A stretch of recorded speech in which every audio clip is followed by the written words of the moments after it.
तो आज का लेक्चर हम स्टार्ट करते हैं अपने। जो कल का हमने लेक्चर छोड़ा था वो ये था कि हमने ये पढ़ा था कि डायमेंशंस के एडवांटेजेस क्या क्या हैं। तो हमने ये पढ़ा कि डायमेंशन के दो एडवांटेजेस हैं। एक तो ये कि इन डायमेंशंस के ज़रिए हम होमोजेनिटी ऑफ इक्वेशन को चेक कर सकते हैं। होमोजेनिटी ऑफ इक्वेशन का मतलब ये है कि करेक्टनेस ऑफ इक्वेशन, कि कोई भी इक्वेशन करेक्ट है या नहीं, इसको हम डायमेंशनली क्या कर सकते हैं, प्रूव कर सकते हैं। और दूसरा, हम डायमेंशंस के जरिए ये ड्राइव कर सकते हैं कि कोई भी लॉ है उसका पॉसिबल फार्मूला क्या होगा डायमेंशंस को यूज करते हुए। तो वन बाय वन हम ये करके देखते हैं। और पेपर में डायमेंशन से रिलेटेड तीन क्वेश्चन आते हैं, ठीक है ना। पहला क्वेश्चन ये आता है कि वो आपको क्या करेगा, वो आपको कोई भी क्वांटिटी दे देगा और उस क्वांटिटी के बाद आपसे पूछेगा उसकी डायमेंशन के बारे में, ठीक है ना। तो पहला तो आपके पास ये क्वेश्चन है। या फिर वो आपको डायमेंशन दे देगा और आपसे कहेगा कि ये बताएं उसकी क्वांटिटी क्या होगी, ठीक है। तो पहला क्वेश्चन, और ये ज्यादातर एमसीक्यूज बेस्ड होता है। दूसरा क्वेश्चन जो होमोजेनिटी ऑफ एन इक्वेशन से आता है ना, ये क्वेश्चन होता है शॉर्ट क्वेश्चन। और इसके अंदर क्या करना होता है, इसके अंदर आपने कोई भी इक्वेशन वो आपको देगा फिजिक्स की और आपसे कहेगा इसको डायमेंशनली प्रूव करें कि ये इक्वेशन करेक्ट है या नहीं। तो होमोजेनिटी ऑफ इक्वेशन क्या है, तो हम इसके बारे में लिखते हैं कि a method to check, a method to check the correctness of equation, correctness of an equation, ठीक है। अब हम भी यही करेंगे फिर कि हमें कोई इक्वेशन हम यूज कर लेते हैं और इस इक्वेशन को हम प्रूव करते हैं कि वो डायमेंशनली करेक्ट है या नहीं। और कैसे पता चलेगा वो डायमेंशनली करेक्ट है, तो उसमें ये होगा कि जब हम ये प्रूव करेंगे ना, तो उस इक्वेशन में दोनों साइड पर एक जैसी डायमेंशंस आनी चाहिए। अगर आ गई इसका मतलब वो इक्वेशन क्या होगी, डायमेंशनली करेक्ट होगी। तो लेट्स से एक एग्जांपल ले लेते हैं और वो एग्जांपल हमारे पास है first equation of motion. First equation of motion. तो जो फर्स्ट इक्वेशन ऑफ मोशन है उसमें हम लिख देते हैं V F is equals to V I plus A T, ठीक है। अब वी एफ क्या है, फाइनल वेलोसिटी। वी आई क्या है, इनिशियल वेलोसिटी। ए क्या है, एक्सेलरेशन। और टी क्या है, टाइम। आपको ये सब क्वांटिटीज की डायमेंशन पता है ना। वेलोसिटी की जी। डायमेंशन क्या होती है, LT-1। Good, L T minus one. Initial velocity की dimension again L T minus one, ठीक है ना। जी। वेलोसिटी कोई सी भी हो ना, जी। कोई सी भी वेलोसिटी हो जो मीटर पर सेकंड में मेजर होती है, चाहे ऑर्बिटल वेलोसिटी हो, क्रिटिकल वेलोसिटी हो, फाइनल वेलोसिटी हो, टर्मिनल वेलोसिटी हो, वेलोसिटी जो मर्जी हो, डायमेंशन सेम होती है, उससे फर्क नहीं पड़ता। ये बिल्कुल इसी तरह है कि फोर्स चाहे टेंशन हो, नॉर्मल हो, फ्रिक्शन हो, वेट हो, कोई सी भी फोर्स हो, डायमेंशन पे कोई फर्क नहीं पड़ेगा। यही तो फायदा है डायमेंशन का, ठीक है। एक्सेलरेशन की dimension, LT-2। Good, L T minus to. और टाइम की डायमेंशन, T कैपिटल। ठीक हो गया। अब जरा हम इसे सॉल्व करते हैं। तो देखिए हमारी जो लेफ्ट हैंड साइड है उस पर तो हमने कुछ करना नहीं है, तो वो तो एज इट इज आ जाएगा एल टी माइनस वन, ठीक है। जी। लेकिन जो राइट हैंड साइड है उसमें हम सॉल्व कर सकते हैं। इसको हम एज इट इज लिख देते हैं एल टी माइनस वन। और यहां पर एल टी माइनस टू जब मल्टीप्लाई होगा किसके साथ, इस टी के साथ, तो क्या आंसर आएगा, LT-1। Good, L T minus one. तो अब मुझे बताएं कि एल टी माइनस वन यहाँ पर राइट हैंड साइड पर, ये एल टी माइनस वन और ये एल टी माइनस वन दोनों आपस में क्या हो रहा है, ऐड हो रहा है। तो जब ये ऐड होंगे तो हमारे पास एक तरफ तो आंसर है एल टी माइनस वन और दूसरी तरफ आंसर क्या आ जाएगा, to LT-1। L T minus one. और मैंने आपको कहा था कि जो डायमेंशंस होती है ना उनमें कांस्टेंट्स को हम ऑब्जर्व नहीं करते क्योंकि ये डायमेंशन लेस होती हैं, ठीक है ना। और ये डायमेंशन लेस है तो अगर हम इनको इग्नोर कर दें तो मुझे बताएं क्या इसका आंसर दोनों तरफ सेम आ गया। जी। तो अगर ये सेम आ गया तो इसका मतलब जो इक्वेशन हमने यूज की है वो डायमेंशनली करेक्ट है। और यही चीज आपने क्या करनी होती है, पेपर में प्रूफ करनी होती है, जी। Dimensionally correct. एक और एग्जांपल ले लेते हैं, ठीक है। और उसके बाद जब मैं आपसे टेस्ट लूंगा तो उस टेस्ट के अंदर फिर हम और इक्वेशंस जो होंगे उनको यूज करेंगे तो आपको आइडिया हो जाएगा। अभी हम एक एग्जांपल ले लेते हैं और वो एग्जांपल हम ले लेते हैं second equation, S is equals to V I T plus half A T square, ठीक है। अब जरा इसको यूज करते हैं इक्वेशन को, और इसके अंदर उसी तरह से एस यहाँ पे डिस्टेंस है, V I initial velocity, T time, A acceleration, और टी क्या है, टाइम है। एस की जी। डायमेंशन कैपिटल एल, ठीक है ना, डिस्टेंस है ना एल, जी। Initial velocity L T ultimate. -1, time की डायमेंशन कैपिटल टी। अच्छा, हाफ तो लिखने की जरूरत नहीं है क्योंकि डायमेंशन लेस है। जी। एक्सेलरेशन एल टी -2, और टाइम टी है, लेकिन टाइम के ऊपर स्क्वायर है तो हमने स्क्वायर भी लगा दिया, सही है ना। जी। अच्छा, अब अगेन ये एल एज इट इज आ जाएगा। एल टी -1 और ये टी आपस में मल्टीप्लाई हो रहे हैं, तो हमारे पास रिजल्ट क्या आ जाएगा, एल टी -1 +1, तो पावर क्या हो जाएगी, 0। सही है ना। जी। इसी तरह से एल टी -2 +2, तो -2 + 2, अगेन आंसर क्या आ जाएगा, जी। 0। तो यहां पर मैं लिख देता हूं एल टी -2 + 2, आंसर क्या हो गया, 0। आप जानते हैं किसी भी चीज की पावर 0 हो ना, तो वो 1 के बराबर होता है, ठीक है। जी। तो अगर ये 1 के बराबर है तो इसका मतलब मैं T0 लिखने की जरूरत ही मुझे नहीं है। तो फिर मेरे पास क्या बचा, यहाँ पे बच गया L, और यहाँ पे बच गया L। इन दोनों का अगर मैं एडअप कर लूँ, तो अगेन मेरे पास यहाँ आंसर आ जाएगा 2 × L, और 2 डायमेंशनलेस है, तो इसका मतलब दोनों तरफ डायमेंशन क्या हो गई, सेम हो गई, ठीक है। तो हम कहेंगे ये इक्वेशन क्या है, डायमेंशनली करेक्ट है।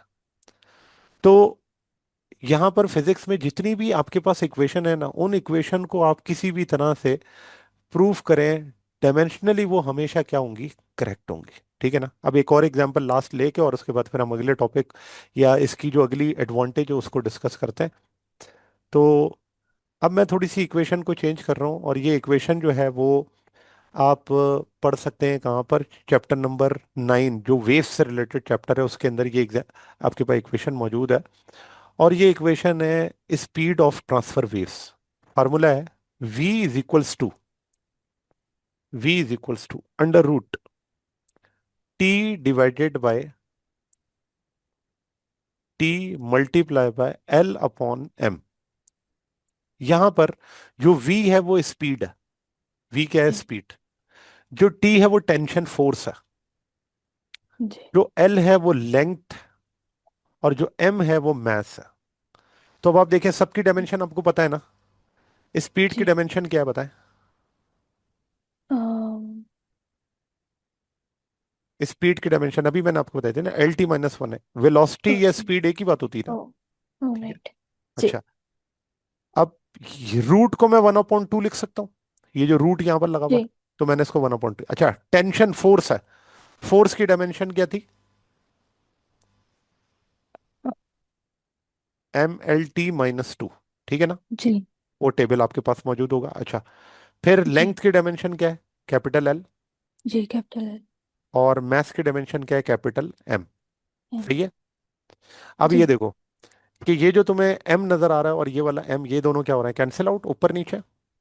जी। अच्छा, और जबकि ये जो L आपको नजर आ रहा है और ये वाला L, ये आपस में क्या हो रहा है, मल्टीप्लाई। जी। तो मल्टीप्लाई करने के बाद इनका आंसर क्या आ जाएगा, L²। L square. जी।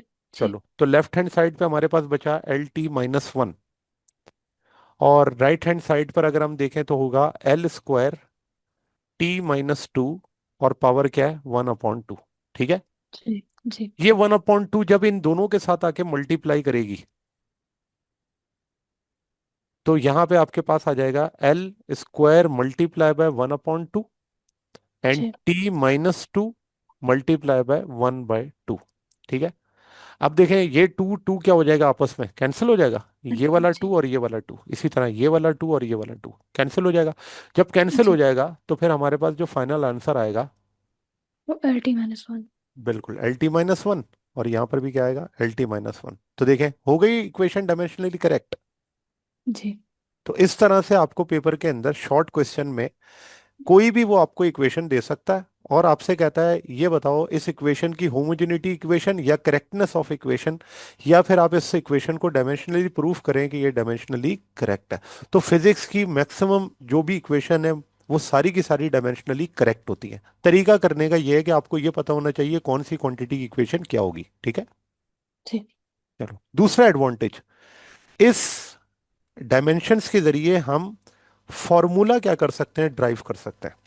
अब फार्मूला ड्राइव करने के लिए एक तो आपके टॉपिक के अंदर मौजूद है, हम उसे ड्राइव कर लेते हैं। और दूसरा जो होगा वो एग्जाम्पल के अंदर हम सॉल्व कर लेंगे, जो एग्जाम्पल 1.2 है उसके अंदर भी हमें ये फार्मूला ड्राइव करने के लिए दिया हुआ है, उसके अंदर हम प्रूफ कर लेंगे। तो सबसे पहले मैं ड्राइव करता हूँ एक पॉसिबल फार्मूला। और वो पॉसिबल फार्मूले के लिए वो आपको स्टेटमेंट देगा, ठीक है ना, विदाउट स्टेटमेंट आपसे नहीं। वो कहेगा कि भाई एक रिलेशन आपके सामने गिवन है एक फिजिकल क्वांटिटी का, जिसमें कुछ फैक्टर्स जो हैं वो डिपेंडेंट है। अब वो फैक्टर्स क्या क्या होंगे? तो वो कहता है कि एक वेवलेंथ है, मैं यहां पर लिख देता हूं कि drive the formula, drive the formula in which wavelength, in which wavelength में डिपेंड्स अपॉन। अच्छा, मे का वर्ड इसलिए यूज किया जाता है क्योंकि जरूरी नहीं है कि वो जितने फैक्टर्स आपको दे रहा है वो सारे डिपेंड भी करें। हो सकता है कि कोई फैक्टर डिपेंड ना करता हो, इसीलिए तो वो आपसे पूछ रहा है कि आप प्रूफ करके बताएं कि क्या ये फार्मूले में ये सारे फैक्टर्स इन्वॉल्व हो सकते हैं। तो depends upon Planck's constant, Planck's constant, ये प्लैंक कांस्टेंट का जो सिंबल है वो होता है H, velocity V, mass M, mass M of particle. अब इस तरह की ना वो आपको स्टेटमेंट देगा जिसमें वो क्या कहेगा, आपको ये सारे फैक्टर्स बता देगा। अब इन फैक्टर्स को आपने क्या करना है, इन फैक्टर्स को आपने न्यूमेरिकली लिखना है। कैसे हम लिखेंगे? उसने हमें बताया क्या कि जो वेवलेंथ है वो डिपेंड कर सकती है किन किन फैक्टर्स पर। तो पहला फैक्टर उसने बताया प्लैंक कांस्टेंट पर, दूसरा फैक्टर उसने बताया वेलोसिटी पर, तीसरा फैक्टर उसने क्या बताया, मास पर। तो अब जरा हम इसको न्यूमेरिकली लिखते हैं किस तरह से, तो देखें इस तरह होगा। वेवलेंथ है लैम्डा, डायरेक्टली प्रोपोर्शनल है किसके, प्लैंक्स कांस्टेंट, तो लिख दिया प्लैंक कांस्टेंट। फिर कहा किस पर, वेलोसिटी, लिख दिया वेलोसिटी। फिर कहा मास, लिख दिया मास। ठीक हो गया। तो जब वो आपको स्टेटमेंट देगा उस स्टेटमेंट को आपने इस तरह न्यूमेरिकली लिख देना है। अब लिखने के बाद अगला स्टेप क्या होगा? जब प्रोपोर्शनल का साइन हटता है तो यहां पर आ जाता है कांस्टेंट। अब वो कांस्टेंट क्या होगा इससे हमें मतलब नहीं है। उसकी वजह क्या है? मैंने आपको कहा है कि कांस्टेंट की इंफॉर्मेशन डायमेंशन हमें नहीं देता, इसलिए कांस्टेंट क्या है इससे कोई फर्क नहीं पड़ता, सिर्फ आप इसकी जगह कांस्टेंट ही लिख दें। और ये H V M as it is आ गया, ठीक है।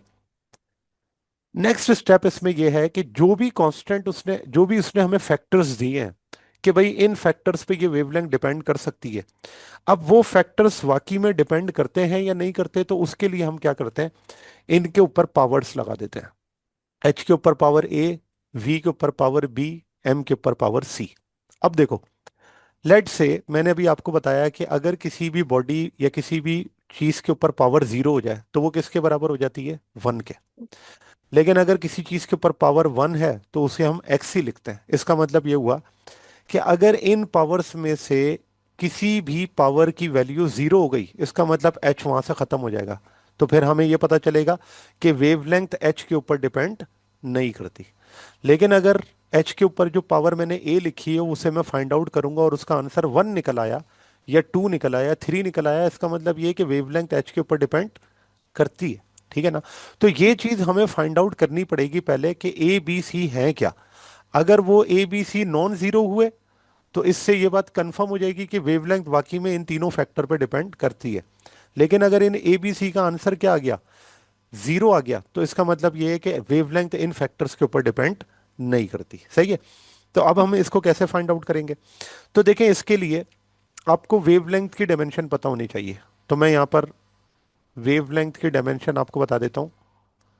वेव लेंथ, तो देखें वेवलेंथ जो होती है ना, लेंथ से ही पता चल रहा है। लेंथ किस में मेजर होती है, मीटर में।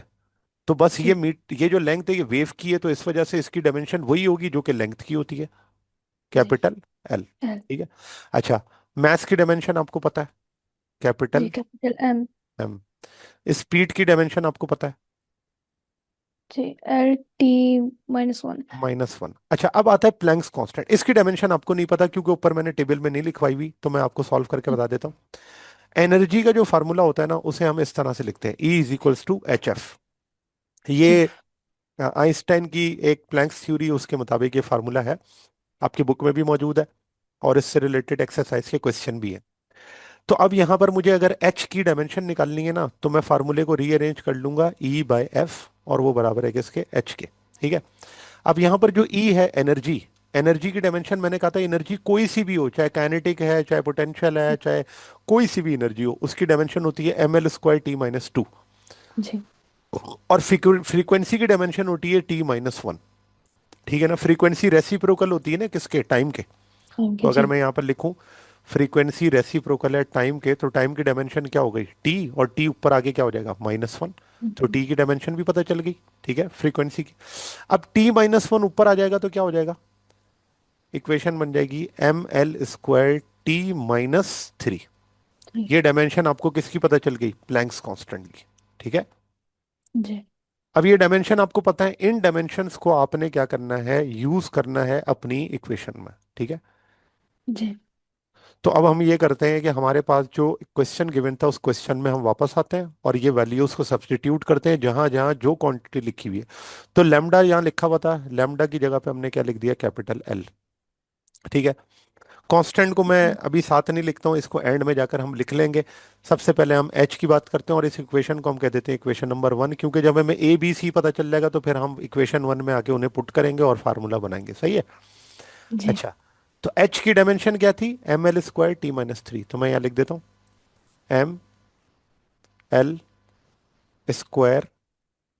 ml²T-3, और पावर क्या है, ए है। सही है। जी। फिर क्या लिखा, वेलोसिटी, वेलोसिटी की डायमेंशन क्या है, L T-1, और इसकी पावर क्या है, बी। फिर क्या है, एम, एम की डायमेंशन है कैपिटल एम, और इसकी डायमेंशन क्या है, सी। यहां तक क्लियर है बात। जी। अच्छा, अब हमने ये काम कर दिया कि दोनों तरफ जो जो क्वांटिटी थी ना, उन क्वांटिटीज की डायमेंशन हमने लिख दी। जी बोले। ये मैंने पहले सॉल्व किया हुआ था ना, तो इसके अंदर मैंने जो प्लैंक्स कांस्टेंट की वो डायमेंशन है, वो ML2T-1 यूज की हुई है। T-1 यूज की हुई है, हाँ बिल्कुल सही है, ये जी। हमने गलत कर दिया, -1 ऊपर आके +1 हो जाएगा। जी, क्योंकि वहां पे वो G-1 लिखा हाँ था, तो बिल्कुल, ऊपर ये करके -1 है, सही है, बिल्कुल सही है। जी। हमने उसको गलती कर दी, ये -1 है, बिल्कुल सही है। और अगर हम इसको ऐसे ही सॉल्व करते हुए चलते ना, आगे जाके हमारा आंसर गलत ही आता। ठीक है ना। तो हमने देखा नहीं, -1 ऊपर जाएगा, +1 हो जाएगा, तो -2 + 1 -1 होता है। सही है बिल्कुल। ठीक है। जी। अच्छा, अब यहाँ पर हमने क्या करना है, इनको आपस में क्या करना है, कंपेयर करना है। देखिए, कंपेयर करने के लिए जरूरी ये होता है कि दोनों तरफ सेम क्वांटिटीज हों। ठीक है ना। अगर जी। क्वांटिटीज सेम नहीं होंगी तो फिर आपकी जो है वो कंपैरिजन बनता नहीं है। ठीक है ना। तो कंपैरिजन जी। करने के लिए दोनों तरफ क्वांटिटीज क्या होनी चाहिए, सेम। अब अगर दोनों तरफ क्वांटिटी सेम होनी चाहिए तो इस कैपिटल एल को मैं इस तरह भी लिख सकता हूँ, M0L T0। ठीक है ना। और मैंने ये इस तरह से लिखा है कि आप देखें कि M0 और T0 तो 1 के बराबर है, और L की पावर 1 थी, वो मैंने एज इट इज लिखी हुई है। तो इससे फर्क कोई नहीं पड़ता कि ऊपर वाली बात नीचे वाली बात एक ही है, क्योंकि जी। अगर कुछ ना हो तो वहां पर क्या होता है, 1 होता है। ठीक है ना। जी। अच्छा, अब यानी कि अब इसको हम क्या कर सकते हैं, कंपेयर कर सकते हैं। तो कंपेयर करने के लिए दोनों तरफ सेम क्वांटिटीज हैं, लेफ्ट हैंड साइड पे भी 3 क्वांटिटीज हैं, और राइट हैंड साइड पे भी 3 क्वांटिटीज है। जी। सर, स्क्रीन व्यू नहीं हो रही है। स्क्रीन व्यू नहीं हो रही है। अच्छा, मैं जी। दोबारा से करता हूँ, रुके।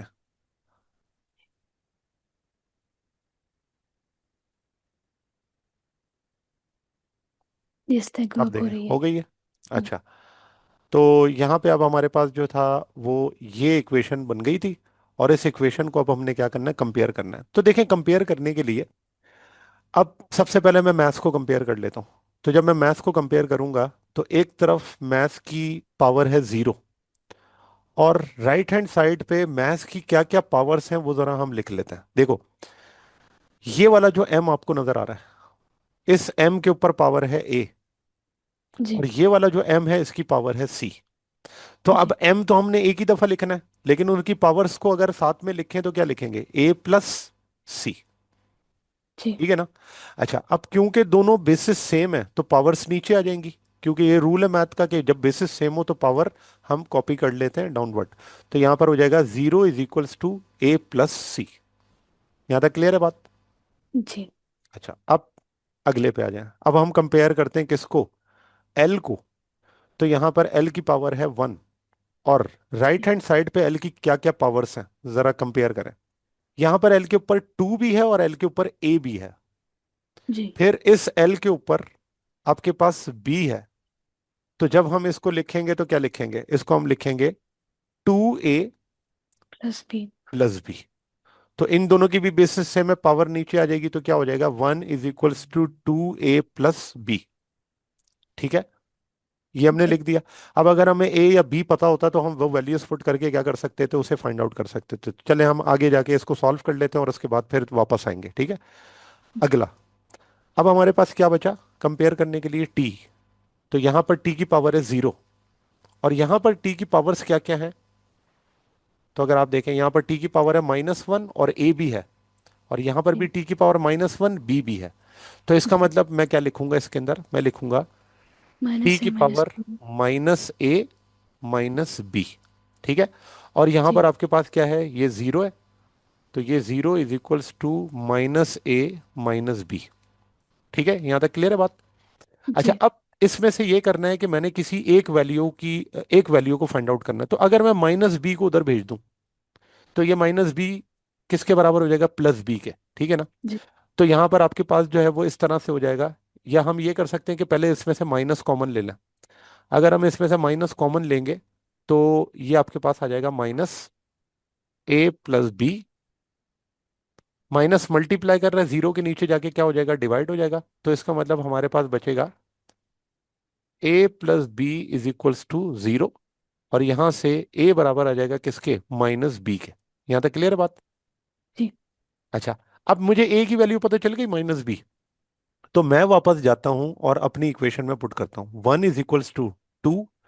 ए की जगह क्या पुट करना है, -b, और ये +b एज इट इज है। सही है ना।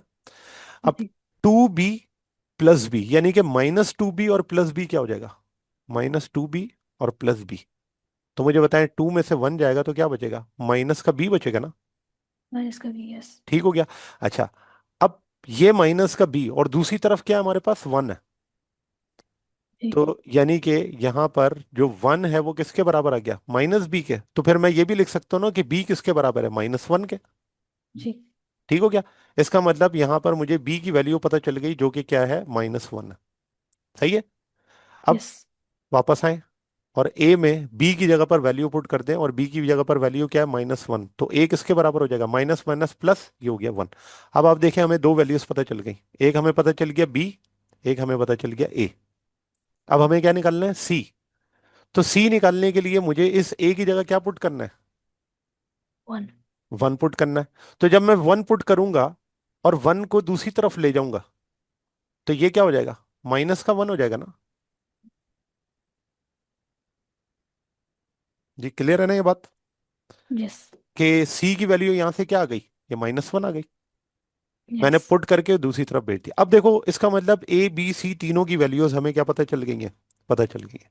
अब हम क्या करेंगे, इन ए बी सीज को पुट करेंगे इक्वेशन नंबर 1 में। तो जब हम इनको इक्वेशन 1 के अंदर पुट करेंगे, तो फिर हमारे पास जो फार्मूला बनेगा वो फार्मूला क्या होगा, तो देखें इसको यहाँ पे। अब हम इसका फार्मूला ड्राइव कर लेते हैं। तो यहाँ पर हम लिखते हैं, putting all values in equation number 1। Putting power A B and C in equation 1।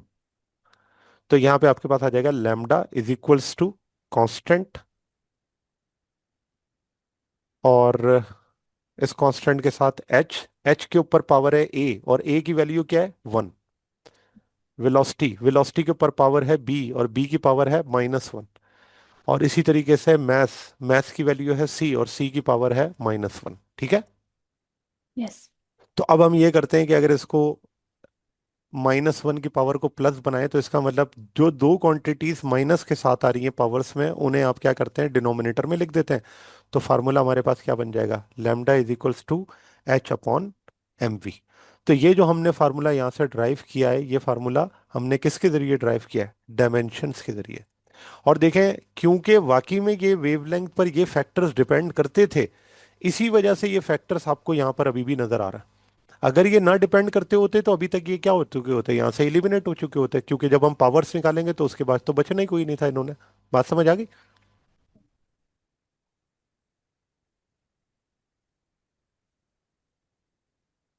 Ji clear है ये? यस।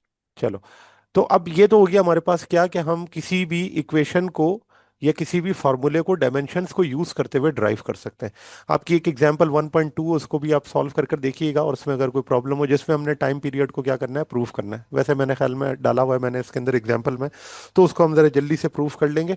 लेकिन लास्ट बात, कल मैंने आपको बताया था कि लिमिटेशंस ऑफ डायमेंशनल एनालिसिस, के डायमेंशनल एनालिसिस की कुछ लिमिटेशंस हैं। क्या क्या लिमिटेशंस हैं? तो इसके अंदर सबसे पहली जो लिमिटेशन है वो ये है कि dimensional analysis, it does not it does not distinguish between, ये डिफरेंस नहीं कर पाती दो क्वांटिटीज में जिनकी डायमेंशन क्या हो, सेम हो। Distinguish between the physical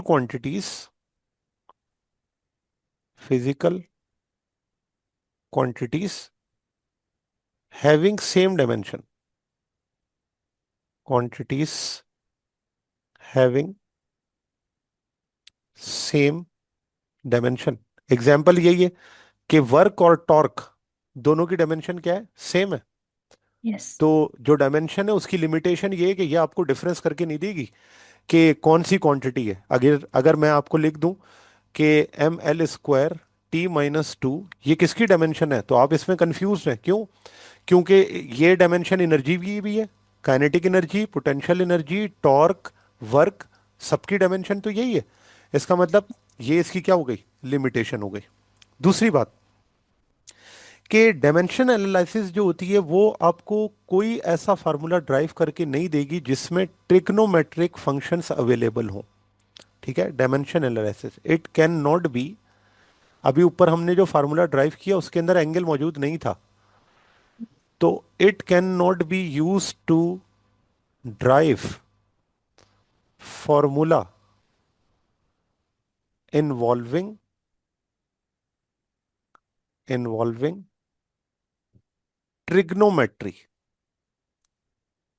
trigonometry, या फिर आपके पास कोई एक्सपोनेंशियल फंक्शन, ट्रिग्नोमेट्रिक फंक्शन। तो अगर कहीं थीटा मौजूद होगा तो उस थीटा की इंफॉर्मेशन हमें नहीं मिल सकती, क्योंकि वो आपके पास एक डायमेंशन लेस वेरिएबल है। ठीक है ना? कोई लॉग फंक्शन है, ये सारी चीजें हमें डायमेंशन नहीं बताता, क्योंकि डायमेंशन के पास ये कैपेसिटी नहीं है, वो सिर्फ फिजिकल क्वांटिटीज की इंफॉर्मेशन देता है। ठीक है? इसी तरह से डायमेंशन एनालिसिस के जरिए आप प्रूव कर सकते हैं कि कोई भी रिलेशन करेक्ट है। ठीक है ना? लेकिन वो करेक्टनेस सिर्फ और सिर्फ आपको किस तरह पता चल सकती है, डायमेंशनली पता चल सकती है, लेकिन फिजिकली वो करेक्ट है या नहीं, ये बात आपको डायमेंशन नहीं बताती। तो इट कैन नॉट डिटरमाइन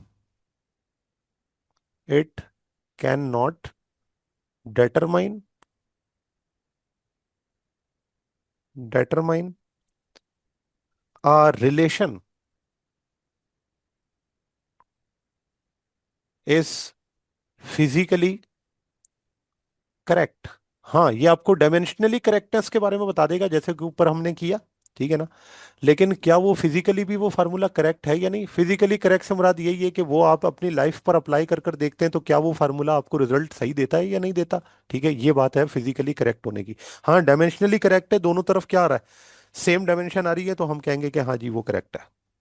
और लास्ट जो लिमिटेशन है वो ये है कि डायमेंशनल एनालिसिस आपको आइडेंटिफाई नहीं करता कि कौन सी क्वांटिटी स्केलर है और कौन सी क्वांटिटी वेक्टर है। ऐसे ही है ना, कि हमने अभी तक के तो ये तो ऑब्जर्व किया ही नहीं, हम सिर्फ डायमेंशन पढ़े जा रहे थे, हम फिजिकल क्वांटिटी देख रहे थे, लेकिन क्या हमें डायमेंशन से ये बात पता चल जाती है कि वो क्वांटिटी स्केलर है या वेक्टर है? नहीं। तो it can not identify the physical quantity, the physical quantity is scalar और वेक्टर। ठीक है। तो ये चार इसकी जो है वो लिमिटेशंस हैं, जिनकी बेसिस पर हम ये सब रिजल्ट इस डायमेंशन के जरिए नहीं निकाल सकते। ठीक है ना। तो ये हमारे पास डायमेंशन का पार्ट हो गया कंप्लीट। इसकी एक एग्जांपल है, इस एग्जाम्पल को हम जरा जल्दी से सॉल्व कर लेते हैं, क्योंकि हमने पहले जो एग्जाम्पल की उसके अंदर यही सब चीजें शामिल थी।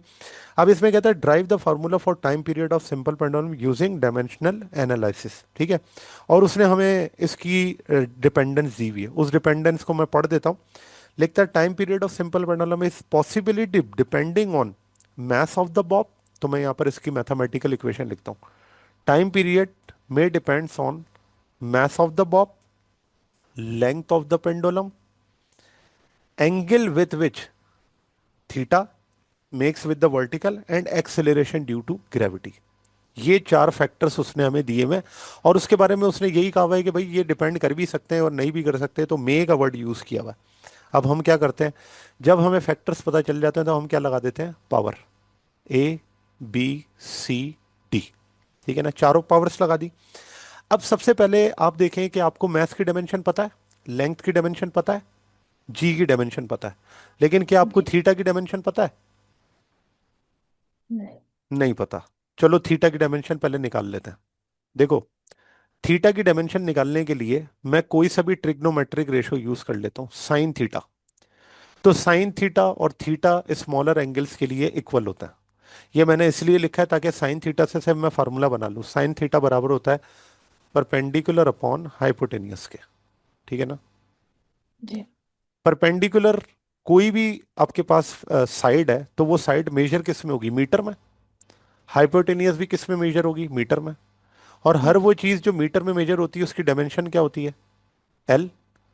और ये एल से एल कैंसिल होगा, तो यहाँ पर आपके पास जो पावर बनेगी वो एल की पावर जीरो होगी, और एल की पावर जीरो किसके बराबर होती है, वन के। इसका मतलब यहाँ हुआ कि ये जो थीटा होता है ये डायमेंशन लेस क्वांटिटी है। क्यों? क्योंकि इसके अंदर आपके पास आंसर क्या आ जाता है, वन आ जाता है। ठीक है ना।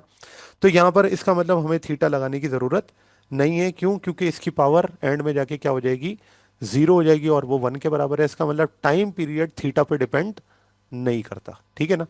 तो जी। अब हमारे पास जो फैक्टर्स बचे वो फैक्टर्स हैं एम, एल, जी। तो अगेन मैं अब इनके पर पावर लगाता हूं, ये हो जाएगा ए बी और ये सी। ठीक है। और प्रोपोर्शनल का साइन हटता है तो क्या आ जाता है, कांस्टेंट। तो यहां से ये हो जाएगा T is equals to constant, और हमारे पास बचेगा एम, एल, जी, और इनकी पावर्स हैं ए बी और सी। अब जरा जल्दी से हम इसके अंदर इसकी डायमेंशंस को पुट करते हैं। तो टी की डायमेंशन है कैपिटल टी, ये लिख दिया कैपिटल टी। कांस्टेंट अभी नहीं लिख रहा हूँ, एंड में जाके लिख लेंगे। मास की डायमेंशन है कैपिटल एम, जी। ए पावर है इसकी। एल की डायमेंशन कैपिटल एल यानी कि लेंथ की। और ग्रेविटी की डायमेंशन है L T minus two, two. और इसकी डायमेंशन है सी। ठीक है। अब कंपेयर करना है, तो मैंने आपसे कहा था कि कंपेयर करने के लिए हम यही करते हैं कि दोनों तरफ सेम क्वांटिटीज होनी चाहिए। तो टी के साथ मैं इस तरह लिख सकता हूँ, एम जीरो, एल जीरो, और टी। यस। तो दूसरी तरफ आपके पास वो सारी चीजें एज इट इज है। एम की पावर ए है, एल की पावर बी है, और एल टी माइनस टू ये पावर है सी। अब कंपेयर कर लेते हैं। तो कंपेयरिंग बोथ साइड्स, तो जब आप इसको कंपेयर करते हैं तो वन बाय वन हम इनको डिस्कस कर लेते हैं। लेट्स से सबसे पहले m को कंपेयर करें, तो एक तरफ m की पावर है जीरो, दूसरी तरफ m की पावर क्या है, a है। ए। तो जी। बेस सेम है तो पावर आपके पास आ गई a जीरो। ठीक हो गया। यस। चले अगली वाली। नेक्स्ट हमारे पास जो है वो ये है कि अगर मैं यहाँ पर l की पावर को कंपेयर करूँ, एक तरफ है l जीरो और दूसरी तरफ l की पावर क्या है, b प्लस सी। यस। ठीक हो गया ना। अच्छा, अब यहाँ पे अगर बेसिस सेम है, पावर नीचे उतरेगी, तो ये हो जाएगा b प्लस सी। इसको एज इट इज छोड़ दें यहाँ पर, आगे आ जाए। अब किसको कंपेयर करना है हमने, t को। यहाँ पर t की पावर है वन, और दूसरी तरफ t की पावर क्या है, माइनस टू सी। टू। सही है ना। तो बेसिस सेम है, पावर नीचे उतरेगी, हो जाएगा A is equals to -2c, -2 multiply कर रहा है, तो यहां पर आंसर आ जाएगा -1/2 किसके बराबर हो जाएगा, सी के। ठीक है। यस। सी को जब मैं पुट करूंगा पिछले फार्मूले में, तो ये लिखा जाएगा बी -1/2, और -1/2 दूसरी तरफ जाके क्या हो जाएगा, +1/2। तो मुझे बताएं बी की वैल्यू आ गई। यस। तो अब आप यहां से देखें, सी की वैल्यू गिवन है, बी की वैल्यू गिवन है, ए की वैल्यू गिवन है। हम क्या करेंगे, इक्वेशन के अंदर जाके पुट करेंगे। तो हमारी जो इक्वेशन थी वो इक्वेशन ये है, इक्वेशन नंबर 1। तो लिखते हैं, putting equations, putting value of A, B and C in equation 1। तो जब आप ए बी सी को इक्वेशन 1 में पुट करते हैं, तो हमें क्या मिलता है, we get T is equals to constant, और इस कांस्टेंट में m, इसकी पावर है a, और a की पावर क्या है, 0। ठीक है। l, l की पावर है b, और b किसके बराबर है, 1/2। यस। उसके बाद है g, g की पावर क्या है, -1/2। सही है। मैंने आपको बताया था कि अगर किसी चीज की पावर 0 हो जाए तो वो 1 के बराबर हो जाता है। तो इससे हमें ये पता चलता है टाइम पीरियड मैथ्स के ऊपर डिपेंड नहीं करता। ठीक है ना। तो फिर टाइम पीरियड का फार्मूला क्या बन गया, कांस्टेंट एज इट इज आ गया। मैथ्स लिखने की जरूरत नहीं है, एल की पावर है हाफ, और जी की पावर नीचे आके क्या हो जाएगी, प्लस में। जब कभी भी किसी चीज की पावर हाफ है तो इसका मतलब वो रूट लिखा हुआ। तो यहां पर अगर आप देखें, तो हमने फार्मूला ड्राइव कर लिया किसके लिए, time period of simple pendulum के लिए, जो कि T is equals to root times L/G।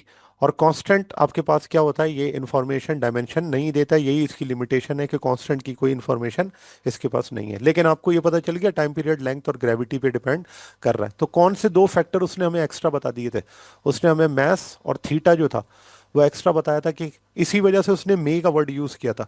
और मे का वर्ड यही शो कर रहा होता है कि शायद वो डिपेंड कर रहा है या नहीं कर रहा है, ये चीज आपने बतानी है। ठीक है। क्लियर हो गई बात यहां तक। यस। चले लास्ट इसके अंदर जो असाइनमेंट है एक, और वो असाइनमेंट ये है कि which of the following relationship is dimensionally consistent with an expression yielding a value for acceleration. अब ये आपको ना एक्सेलरेशन की वैल्यूज दी हुई है, वो आपसे कहता है इनमें से आप ये चेक करके बताएं कि कौन सी जो इक्वेशन है वो डायमेंशनली करेक्ट है। अब आप देखो कि एक्सेलरेशन की जो इक्वेशन है, या एक्सेलरेशन की जो डायमेंशन है वो क्या होती है, एल वो टी होती है माइनस। LT-2।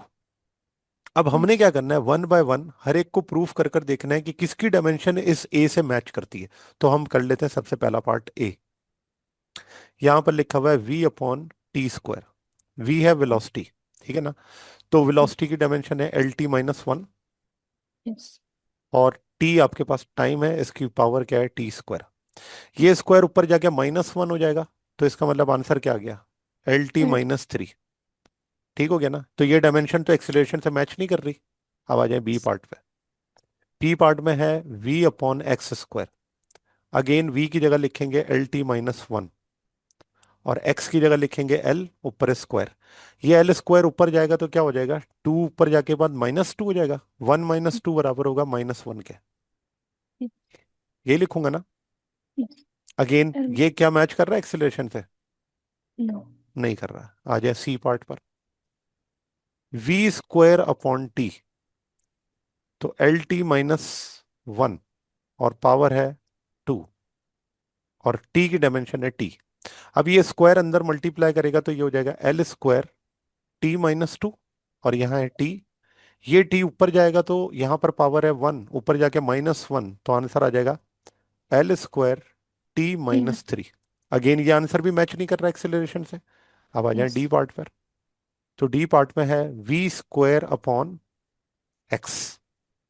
तो यहाँ पे V आपके पास है L²T-2, मैंने डायरेक्ट कर दिया, ठीक है ना, क्योंकि पिछले में मैं सॉल्व कर चुका हूँ। और X क्या है, L। ये L ऊपर जाएगा तो हमारे पास L की पावर 1 है, ऊपर